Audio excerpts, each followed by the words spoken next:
teman-teman, nama saya Yowani Sintia Claudia. Saya ingin mempresentasikan topik tentang penulisan laporan bisnis yang dibimbing oleh Ibu Purnamayanti.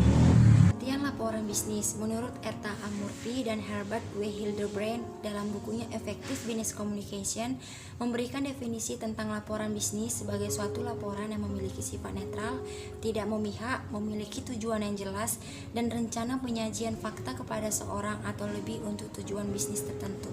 Penggolongan laporan bisnis terbagi menjadi 8. Yang pertama menurut fungsinya, yang kedua menurut subjeknya, yang ketiga menurut formalitasnya, yang keempat menurut keasliannya, yang kelima menurut frekuensinya, yang keenam menurut jenisnya, yang ketujuh menurut kegiatan proyeknya, yang ke-8 menurut pelaksanaan pertemuan. Persiapan penulisan laporan bisnis adalah yang pertama definisikan masalah, tujuan, dan ruang lingkup.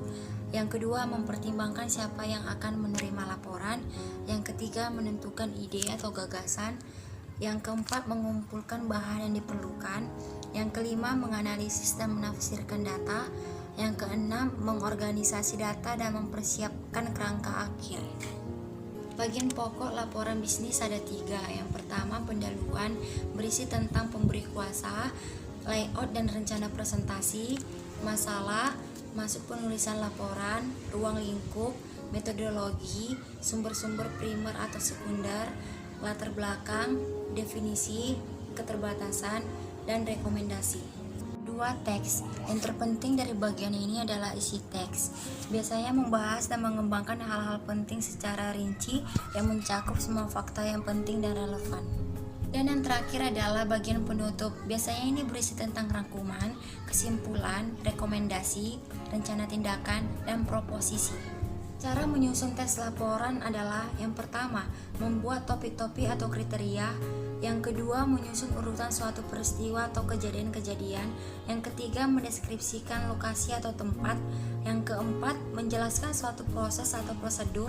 Yang kelima, menyusun urutan tingkat pentingnya secara alfabet. Yang keenam, menyusun urutan tingkat familiaritas. Yang ketujuh, menyusun sumber-sumber yang digunakan.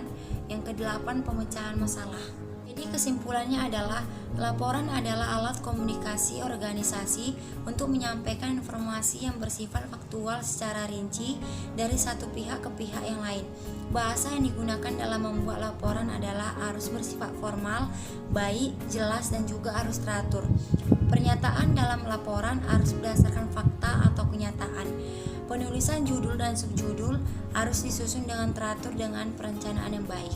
Demikian hasil presentasi saya. Mohon maaf bila ada kata-kata yang kurang berkenan dan kiranya kita semua sehat selalu. Terima kasih.